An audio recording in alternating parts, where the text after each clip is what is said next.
कक्षा 7 की विज्ञान की पाठ्य पुस्तक प्रस्तुत है। इस पुस्तक का पाठ 5 शीर्षक अम्ल, क्षारक और लवण, पृष्ठ 51 से 60 तक। तो आइए अब सुनते हैं इस पुस्तक का पाठ 5 अम्ल, क्षारक और लवण। पृष्ठ 51 पाठ 5 अम्ल, क्षारक और लवण। अपने दैनिक जीवन में हम नींबू, इमली, नमक, शक्कर और सिरके जैसे अनेक पदार्थों का उपयोग करते हैं। क्या इन सब का स्वाद एक समान होता है? आइए हम सारणी 5.1 में सूचीबद्ध किए गए कुछ खाद्य पदार्थों के स्वाद पर ध्यान दें। यदि आपने इनमें से किसी भी पदार्थ का स्वाद नहीं चखा हो तो उसे चखिए और परिणामों को सारणी 5.1 में लिखिए। यहाँ पृष्ठ 51 पर सारणी 5.1 दी गई है। इस सारणी को 2 भागों में विभाजित किया गया है। पहले भाग में अलग अलग पदार्थों के नाम दिए गए हैं, जैसे कि नींबू का रस, संतरे का रस, सिरका, दही, इमली, शक्कर, नमक, आंवला, खाने का सोडा, अंगूर, कच्चा आम, खीरा। इस सारणी के दूसरे भाग में आपको इन पदार्थों के स्वाद को लिखना है, यानी खट्टा, कड़वा या कोई अन्य। इस सारणी के बाद एक चेतावनी दी गई है। इसमें लिखा है, किसी भी वस्तु को तब तक मत चखिए जब तक कि ऐसा करने के लिए आपसे कहा ना जाए। किसी भी वस्तु को तब तक स्पर्श न करें जब तक कि ऐसा करने के लिए आपसे कहा ना जाए। आप जानेंगे कि इनमें से कुछ पदार्थों का स्वाद खट्टा, कुछ का कड़वा, कुछ का मीठा और कुछ का नमकीन है। बूझो कहता है, क्या मैं सभी पदार्थों का स्वाद ज्ञात करने के लिए उन्हें चख सकता हूँ? पहेली कहती है, नहीं। क्या तुमने चेतावनी नहीं पढ़ी? हमें अज्ञात पदार्थों को नहीं चखना चाहिए, ये हमें हानि पहुंचा सकते हैं। 5.1 अम्ल और क्षारक। दही, नींबू का रस, संतरे का रस और सिरके का स्वाद खट्टा होता है। इन पदार्थों का स्वाद खट्टा इसलिए होता है क्योंकि इनमें अम्ल यानी एसिड होते हैं। ऐसे पदार्थों की रासायनिक प्रकृति अम्लीय होती है।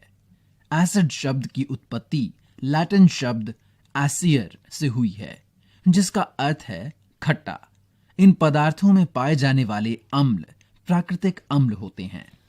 खाने का सोडा यानी बेकिंग सोडा कैसा होता है? क्या इसका स्वाद भी खट्टा है? यदि नहीं तो इसका स्वाद कैसा है? क्योंकि इसका स्वाद खट्टा नहीं है, जिसका मतलब है इसमें कोई अम्ल नहीं है। इसका स्वाद कड़वा है। यदि आप इसके विलयन को अपनी अंगुलियों के बीच रगड़ें तो यह साबुन जैसा चिकना लगता है। सामान्यतः ऐसे पदार्थ जिनका स्वाद कड़वा होता है और जो स्पर्श करने पर साबुन जैसे लगते हैं, क्षारक कहलाते हैं। इन पदार्थों की प्रकृति क्षारकीय कहलाती है। पृष्ठ 52 यदि हम किसी पदार्थ को चख नहीं सकते हैं तो हमें उसकी प्रकृति कैसे ज्ञात होगी? कोई पदार्थ अम्लीय है अथवा क्षारकीय, इसका परीक्षण करने के लिए विशेष प्रकार के पदार्थों का उपयोग किया जाता है। ये पदार्थ सूचक कहलाते हैं। सूचकों को जब अम्लीय अथवा क्षारकीय पदार्थ युक्त विलयन में मिलाया जाता है तो उनका रंग बदल जाता है। हल्दी, लिटमस, गुड़हल की पंखुड़ियां आदि कुछ प्राकृतिक रूप से पाए जाने वाले सूचक हैं। यहाँ पृष्ठ 52 पर एक सारणी दी गई है, जिसके शीर्षक में लिखा है, क्या आप जानते हैं? इस सारणी को 2 भागों में विभाजित किया गया है। पहला अम्ल का नाम और दूसरा किसमें वो पाया जाता है। अम्ल के नामों में दिए गए नाम हैं एसिटिक अम्ल, और ये सिरके में पाया जाता है। दूसरा नाम है फॉर्मिक अम्ल, और ये चींटी के डंक में पाया जाता है। तीसरे नाम में सिट्रिक अम्ल या साइट्रिक अम्ल, जो नींबू कुल के सिट्रस फल जैसे संतरा, नींबू आदि में पाया जाता है। चौथा नाम है लैक्टिक अम्ल जो दही में होता है। और पांचवा है ऑक्सैलिक अम्ल जो पालक में होता है। छठे नाम पर आता है एस्कॉर्बिक अम्ल या एस्कॉर्बिक अम्ल यानी विटामिन सी जो आंवला और सिट्रस फल में पाया जाता है। सातवें नंबर पर आता है टार्टरिक अम्ल जो इमली, अंगूर, कच्चे आम आदि में आता है। यहां बताए गए सभी अम्ल प्रकृति में पाए जाते हैं। इसी सारणी के दूसरे भाग में क्षारक का नाम और यह किसमें पाए जाते हैं वो दिया गया है। क्षारक के दिए गए नाम हैं कैल्शियम हाइड्रोक्साइड और ये चूने के पानी में पाए जाते हैं। दूसरा नाम है अमोनियम हाइड्रोक्साइड खिड़की के कांच आदि साफ करने के लिए उपयुक्त मार्जक हैं। तीसरा नाम है सोडियम हाइड्रोक्साइड या पोटेशियम हाइड्रोक्साइड ये साबुन में होते हैं। और पांचवा नाम है मैग्नीशियम हाइड्रोक्साइड ये दूधिया मैग्नीशियम मिल्क ऑफ मैग्नीशिया में होते हैं। 5.2 हमारे आसपास के प्राकृतिक सूचक लिटमस एक प्राकृतिक रंजक। सबसे सामान्य रूप से उपयोग किए जाने वाला प्राकृतिक सूचक लिटमस है। इसे लाइकेनो यानी शैक से निष्कर्षित किया जाता है, जैसा कि चित्र 5.1 के ए भाग में बताया गया है। आसुत जल में इसका रंग मौव यानी नील शोण होता है। जब इसे अम्लीय विलयन में मिलाया जाता है तो यह लाल हो जाता है और जब क्षारीय विलयन में मिलाया जाता है तो यह नीला हो जाता है। यह विलयन के रूप में अथवा कागज की पट्टियों के रूप में उपलब्ध होता है, जिन्हें लिटमस पत्र कहते हैं। सामान्यतः यह लाल और नीले लिटमस पत्र के रूप में उपलब्ध होता है, जैसा कि चित्र 5.1 के बी भाग में बताया गया है। यहाँ पृष्ठ 52 पर चित्र 5.1 ए लाइकेन और बी लाल व नीला लिटमस पत्र दिया गया है। पृष्ठ 53 प्लास्टिक के किसी प्याले, कटोरे या परख नली में नींबू का रस लेकर उसमें थोड़ा पानी मिलाइए। ड्रॉपर की सहायता में, जैसा पहले अंक में बताया गया है, विलयन की एक बूंद को लाल लिटमस पत्र पर डालिए, जैसा कि चित्र 5.2 में बताया गया है। क्या इसके रंग में कोई परिवर्तन होता है? इसी परीक्षण को नीले लिटमस पत्र के साथ दोहराइए। यहाँ पृष्ठ 53 पर चित्र 5.2 में लिटमस परीक्षण करते हुए कुछ बच्चे दिए गए हैं। नोट कीजिए कि क्या रंग में कोई परिवर्तन हो रहा है। इसी क्रियाकलाप को यहां दिए गए पदार्थों के साथ दोहराइए।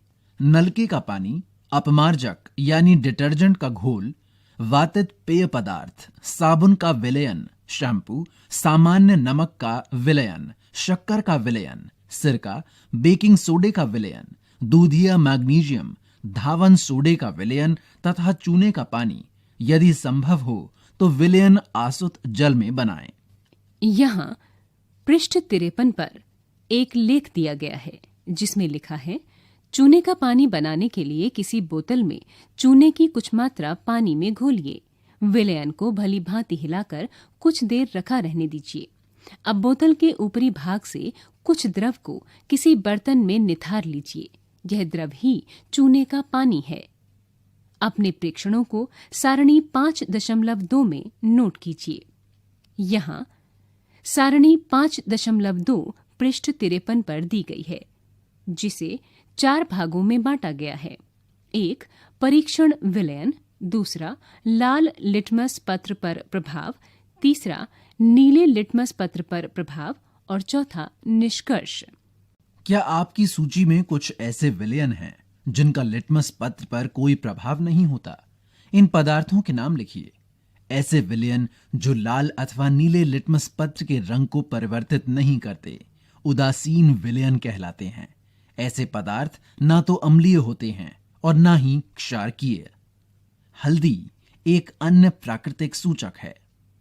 क्रियाकलाप 5.2 1 चम्मच हल्दी पाउडर लीजिए। इसमें थोड़ा जल मिलाकर इसका पेस्ट बनाइए। स्याही सोख्ता यानी ब्लॉटिंग पेपर या फिल्टर पत्र पर हल्दी का पेस्ट लगाकर हल्दी पत्र बनाइए और उसे सुखा लीजिए। हल्दी पत्र की पतली पतली पट्टियां काट लीजिए।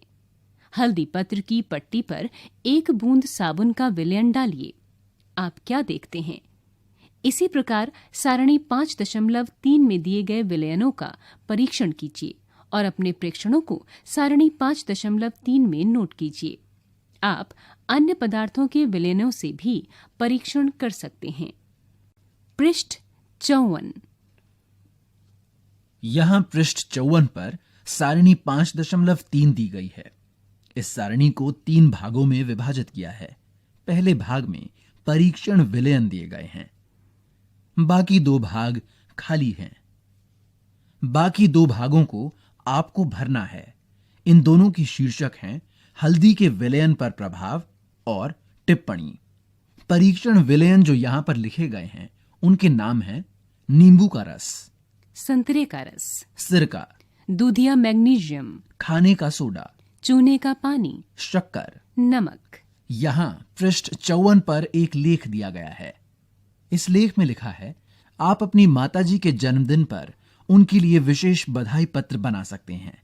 सादे सफेद कागज की शीट पर हल्दी का पेस्ट लगाइए और उसे सुखा लीजिए। रुई के फाहे की सहायता से इस पर चूने के पानी से एक खूबसूरत फूल बनाइए। आपको एक सुंदर बधाई पत्र मिल जाएगा। यहां इस लेख के साथ एक चित्र दिया गया है जिसमें हल्दी के पेस्ट और चूने के पानी का इस्तेमाल करके एक बधाई पत्र बनाना बताया जा रहा है। बूझो कहता है, अब मैं समझ गया कि मेरी सफेद कमीज पर पड़ा हल्दी का दाग साबुन से धोने पर लाल क्यों हो जाता है। ऐसा इसलिए होता है क्योंकि साबुन का विलयन क्षारकीय होता है। सूचक के रूप में गुड़हल के पुष्प। क्रियाकलाप 5.3।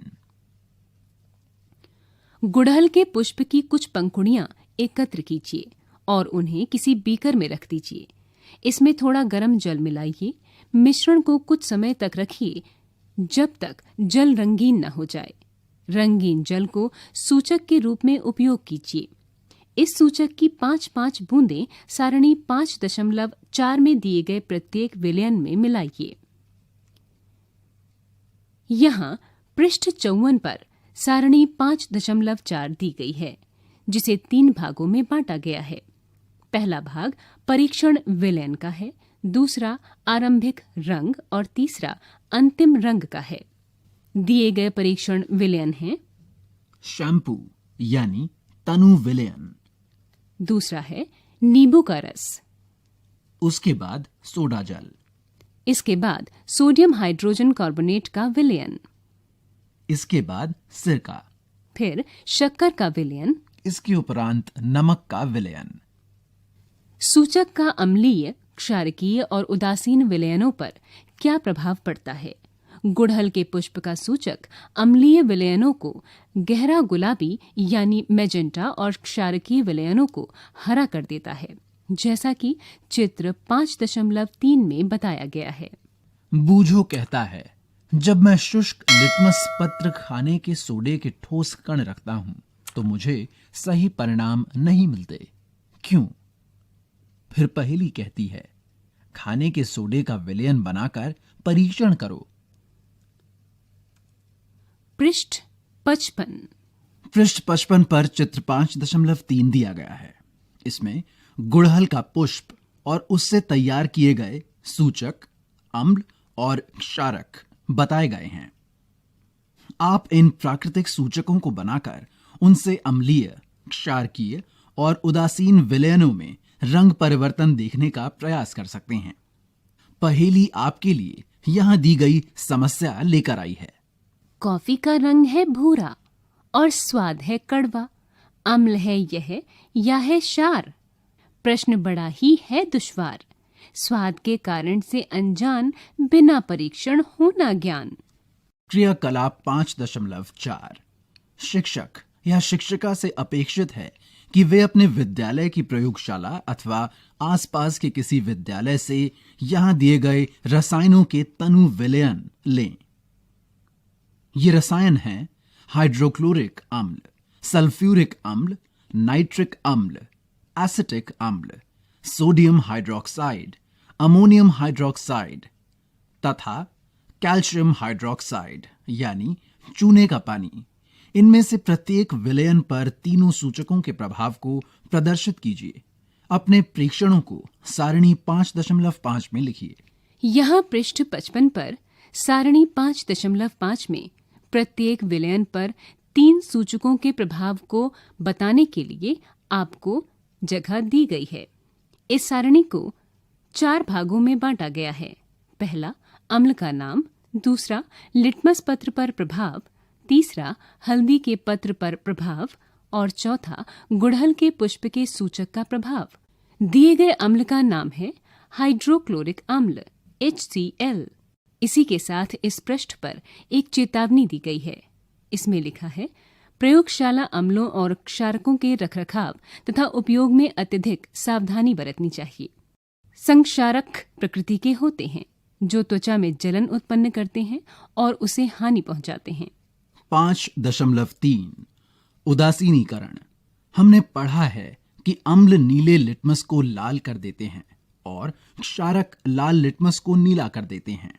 अब ये समझते हैं कि जब किसी अम्ल को किसी क्षारक में मिलाया जाता है तो क्या होता है। हम उस सूचक का उपयोग करने जा रहे हैं जिसका आपने अभी तक उपयोग नहीं किया है। इसे फिनोफ्थिलिन कहते हैं। क्रियाकलाप 5.5। यह क्रियाकलाप शिक्षक द्वारा कक्षा में निर्देशित किया जाना चाहिए। किसी परख नली के 1/4 भाग को तनु हाइड्रोक्लोरिक अम्ल से भर लीजिए। इसका रंग नोट कीजिए। फिनोफ्थिलिन विलयन के रंग को भी नोट कीजिए। सूचक के 2-3 बूंद अम्ल में मिलाइए, जैसा कि चित्र 5.4 में किया गया है। परख नली को धीरे धीरे हिलाइए। क्या आपको अम्ल के रंग में कोई परिवर्तन दिखाई देता है? पृष्ठ 56। अम्लीय विलयन में ड्रॉपर से सोडियम हाइड्रोक्साइड की 1 बूंद डालिए। परख नली को धीरे धीरे हिलाइए। क्या विलयन के रंग में कोई परिवर्तन होता है? विलयन को निरंतर हिलाते हुए बूंद बूंद करके सोडियम हाइड्रोक्साइड विलयन डालना तब तक जारी रखिए जब तक कि हल्का गुलाबी रंग न आ जाए। अब इसमें तनु हाइड्रोक्लोरिक अम्ल की 1 बूंद और मिलाइए। आप क्या देखते हैं?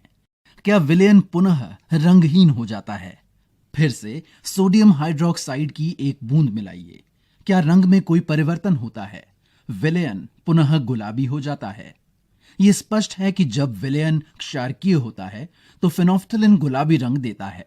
इसके विपरीत जब विलयन अम्लीय होता है तो ये रंगहीन रहता है। यहाँ चित्र 5.4 में उदासीनीकरण का प्रक्रम बताया गया है। जब किसी अम्लीय विलयन में क्षारकीय विलयन मिलाया जाता है तो दोनों विलयन एक दूसरे के प्रभाव को उदासीन कर देते हैं। जब किसी अम्ल और क्षारक के विलयन को उचित मात्रा में मिलाया जाता है तो विलयन की प्रकृति न तो अम्लीय रहती है और न ही क्षारकीय। दूसरे शब्दों में अम्ल तथा क्षारक दोनों की ही प्रकृति लुप्त हो जाती है। इस प्रकार बना विलयन न तो अम्लीय होता है और न ही क्षारकीय। उदासीनीकरण के तत्काल बाद परख नली को स्पर्श करें। आपने क्या अनुभव किया? उदासीनीकरण अभिक्रिया में सदैव ऊष्मा निकलती है, अर्थात निर्मुक्त होती है। निर्मुक्त ऊष्मा से अभिक्रिया मिश्रण का ताप बढ़ जाता है। उदासीनीकरण अभिक्रिया में नया पदार्थ निर्मित होता है जो लवण कहलाता है। लवण अम्लीय, क्षारकीय अथवा उदासीन प्रकृति का हो सकता है। अतः उदासीनीकरण को इस रूप में परिभाषित किया जा सकता है। वो है किसी अम्ल और किसी क्षारक के बीच होने वाली अभिक्रिया उदासीनीकरण कहलाती है। इस प्रक्रम में ऊष्मा के निर्मुक्त होने के साथ साथ लवण और जल निर्मित होते हैं। पृष्ठ 56 पर एक लेख दिया गया है। इसमें लिखा है, क्या आप अम्ल वर्षा शब्द से परिचित हैं? क्या आपने कभी अम्ल वर्षा के क्षतिकारी प्रभावों के बारे में सुना है? जैसा कि नाम से पता चलता है, जब वर्षा जल में अम्ल की मात्रा अत्यधिक होती है तो वह अम्ल वर्षा कहलाती है। वर्षा जल में ये अम्ल कहाँ से आते हैं? वर्षा जल अम्लीय इसलिए हो जाता है क्योंकि कार्बन डाइऑक्साइड, सल्फर डाइऑक्साइड और नाइट्रोजन डाइऑक्साइड जैसी गैसें जो वायु में प्रदूषकों के रूप में निर्मुक्त होती हैं, वर्षा जल में घुलकर क्रमशः कार्बोनिक अम्ल, सल्फ्यूरिक अम्ल और नाइट्रिक अम्ल बनाती हैं। अम्ल वर्षा भवनों, ऐतिहासिक इमारतों, पौधों और जंतुओं को क्षति पहुंचा सकती हैं। पृष्ठ 57। पृष्ठ 57 पर एक अभिक्रिया दी हुई है। इसमें लिखा है अम्ल जमा क्षारक देते हैं लवण और जल, जिसमें ऊष्मा निर्मुक्त होती है। यहां एक अभिक्रिया उदाहरण के रूप में दी हुई है। इसमें लिखा है हाइड्रोक्लोरिक अम्ल यानी HCl जमा सोडियम हाइड्रोक्साइड NaOH देते हैं सोडियम क्लोराइड यानी NaCl जमा जल H2O जमा ऊष्मा। बूझों ने चूने के पानी में तनु सल्फ्यूरिक अम्ल मिलाया। अभिक्रिया मिश्रण गर्म हो जाएगा अथवा ठंडा। 5.4 दैनिक जीवन में उदासीनीकरण के उदाहरण। अपाचन। हमारे आमाशय में हाइड्रोक्लोरिक अम्ल पाया जाता है। आप अध्याय 2 में पढ़ चुके हैं कि यह भोजन के पाचन में हमारी सहायता करता है, लेकिन आमाशय में अम्ल की आवश्यकता से अधिक मात्रा होने से अपाचन हो जाता है। कभी कभी अपाचन काफी कष्टदायक होता है। अपाचन से मुक्ति पाने के लिए हम दूध या मैग्नीशियम जैसा कोई प्रति अम्ल लेते हैं, जिसमें मैग्नीशियम हाइड्रोक्साइड होता है। यह अत्यधिक अम्ल के प्रभाव को उदासीन कर देता है। चींटी का डंक। जब चींटी काटती है तो ये त्वचा में अम्लीय द्रव डाल देती है। डंक के प्रभाव को नमी युक्त खाने का सोडा यानी सोडियम हाइड्रोजन कार्बोनेट अथवा कैलमाइन विलयन मलकर उदासीन किया जा सकता है, जिसमें जिंक कार्बोनेट होता है। मृदा उपचार। रासायनिक उर्वरकों का अत्यधिक उपयोग मृदा को अम्लीय बना देता है। यदि मृदा अत्यधिक अम्लीय अथवा अत्यधिक क्षारकीय हो तो पादपों यानी पौधों की वृद्धि अच्छी नहीं होती। जब मृदा अत्यधिक अम्लीय होती है तो उसे बिना बुझा हुआ चूना यानी कैल्शियम ऑक्साइड अथवा बुझा हुआ चूना कैल्शियम हाइड्रोक्साइड जैसे क्षारकों से उपचारित किया जाता है। यदि मृदा क्षारकीय हो तो इसमें जैव पदार्थ मिलाए जाते हैं। जैव पदार्थ यानी कंपोस्ट खाद मृदा में अम्ल निर्मुक्त करते हैं, जो उसकी क्षारकीय प्रकृति को उदासीन कर देते हैं। कारखानों का अपशिष्ट। अनेक कारखानों के अपशिष्ट यानी कचरे में अम्लीय पदार्थ मिश्रित होते हैं। यदि ऐसे अपशिष्ट पदार्थों को सीधे ही जलाशयों व नदियों में बहने दिया यानी विसर्जित किया जाए तो मछली और अन्य जलीय जीवों को अम्ल नष्ट कर सकते हैं। अतः कारखाने के अपशिष्ट को जलाशयों व नदियों में विसर्जित करने से पहले क्षारकीय पदार्थ मिलाकर उदासीन किया जाता है। प्रमुख शब्द। अम्ल, क्षारक, सूचक, उदासीन विलयन, उदासीनीकरण। लवण। आपने क्या सीखा? अम्ल स्वाद में खट्टे होते हैं। सामान्यतः क्षारकों का स्वाद कड़वा होता है तथा उनका स्पर्श साबुन जैसा होता है। अम्ल नीले लिटमस को लाल कर देते हैं। क्षारक लाल लिटमस को नीला कर देते हैं। वे पदार्थ जो ना तो अम्लीय होते हैं और ना ही क्षारकीय उदासीन कहलाते हैं। ऐसे पदार्थों के विलयन जो अम्लीय, क्षारकीय और उदासीन विलयन में भिन्न रंग दर्शाते हैं सूचक कहलाते हैं। अम्ल और क्षारक एक दूसरे को उदासीन करके लवण बनाते हैं। लवण अम्लीय, क्षारकीय अथवा उदासीन प्रकृति के होते हैं। अभ्यास 1. अम्लों और क्षारकों के बीच अंतर बताइए। 2. अनेक घरेलू उत्पादों जैसे खिड़की साफ करने के मार्जकों आदि में अमोनिया पाया जाता है। ये लाल लिटमस को नीला कर देते हैं। इनकी प्रकृति क्या है? 3. उस स्रोत का नाम बताइए जिससे लिटमस विलयन को प्राप्त किया जाता है। इस विलयन का क्या उपयोग है? 4. क्या आसुत जल अम्लीय या क्षारकीय या उदासीन होता है? आप इसकी पुष्टि कैसे करेंगे? 5. उदासीनीकरण के प्रक्रम को एक उदाहरण देते हुए समझाइए। 6. यहाँ दिए गए कथन सही हैं तो T अथवा गलत हैं तो F लिखिए। क, नाइट्रिक अम्ल लाल लिटमस को नीला कर देता है। ख, सोडियम हाइड्रोक्साइड नीले लिटमस को लाल कर देता है। ग, सोडियम हाइड्रोक्साइड और हाइड्रोक्लोरिक अम्ल एक दूसरे को उदासीन करके लवण और जल बनाते हैं। घ, सूचक वो पदार्थ है जो अम्लीय और क्षारकीय विलयनों में भिन्न रंग दिखाता है। च, दंत क्षय क्षार की उपस्थिति के कारण होता है। 7, दोरजी के रेस्टोरेंट में शीतल यानी मृदु पेय की कुछ बोतलें हैं, लेकिन दुर्भाग्य से वे चिन्हित नहीं हैं। उसे ग्राहकों की मांग के अनुसार पेय परोसने हैं। एक ग्राहक अम्लीय पेय चाहता है, दूसरा क्षारकीय और तीसरा उदासीन पेय चाहता है। दोरजी ये कैसे तय करेगा कि कौन सी बोतल किस ग्राहक को देनी है? पृष्ठ 59। 8, समझाइए ऐसा क्यों होता है। क, जब आप अति अम्लता से पीड़ित होते हैं तो प्रति अम्ल की गोली लेते हैं। ख, जब चींटी काटती है तो त्वचा पर कैलामाइन का विलयन लगाया जाता है। ग, कारखाने के अपशिष्ट को जलाशयों में बहाने से पहले उसे उदासीन किया जाता है। 9, आपको 3 द्रव दिए गए हैं, जिनमें से एक हाइड्रोक्लोरिक अम्ल है, दूसरा सोडियम हाइड्रोक्साइड और तीसरा शक्कर का विलयन है। आप हल्दी को सूचक के रूप में उपयोग करके उनकी पहचान कैसे करेंगे? 10, नीले लिटमस पत्र को एक विलयन में डुबोया गया। ये नीला ही रहता है। विलयन की प्रकृति क्या है, समझाइए। 11, यहां दिए गए वक्तव्यों को ध्यान से पढ़ें।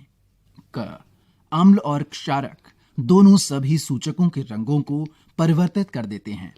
ख, यदि कोई सूचक अम्ल के साथ रंग परिवर्तित कर देता है तो वह क्षारक के साथ रंग परिवर्तन नहीं करता। ग, यदि कोई सूचक क्षारक के साथ रंग परिवर्तित करता है तो वो अम्ल के साथ रंग परिवर्तन नहीं करता। घ, अम्ल और क्षारक में रंग परिवर्तन सूचक के प्रकार पर निर्भर करता है। यहाँ लिखे वक्तव्यों में से कौन से वक्तव्य सही हैं? 1, सभी 4। 2, क और घ। 3, ख, ग और घ। 4, केवल घ। विस्तारित अधिगम क्रियाकलाप और परियोजना कार्य। 1, अम्लों और क्षारकों के ज्ञान का उपयोग करते हुए खाने के सोडे और चुकंदर की सहायता से एक गुप्त संदेश लिखिए। समझाइए ये कैसे कार्य करता है। संकेत, जल में खाने के सोडे का विलयन बनाइए। इस विलयन का उपयोग सफेद कागज की शीट पर रुई के फाहे से संदेश लिखने के लिए कीजिए। संदेश के सूख जाने के बाद उस पर ताजी कटी चुकंदर का एक टुकड़ा मलिए।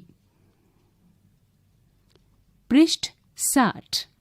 2, लाल पत्ता गोभी के टुकड़ों को जल में उबालकर उसका रस तैयार कीजिए।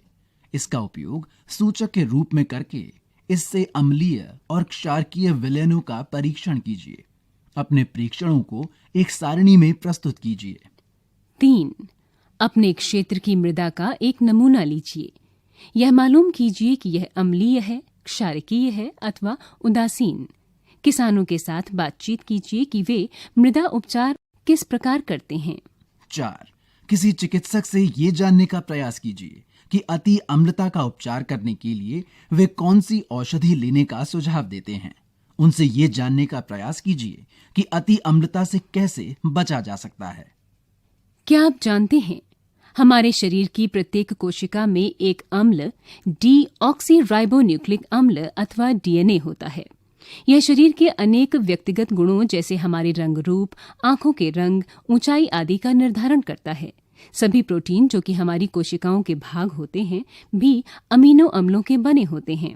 हमारे शरीर में पाई जाने वाली वसा अम्ल होते हैं। इसी के साथ 18 पाठों की इस पुस्तक का पाठ 5 अम्ल, क्षारक और लवण यहाँ समाप्त हुआ। वाचन शालिनी सिंह और वैभव श्रीवास्तव। अभी आप सुन रहे थे ये ध्वनि पाठ्य पुस्तक।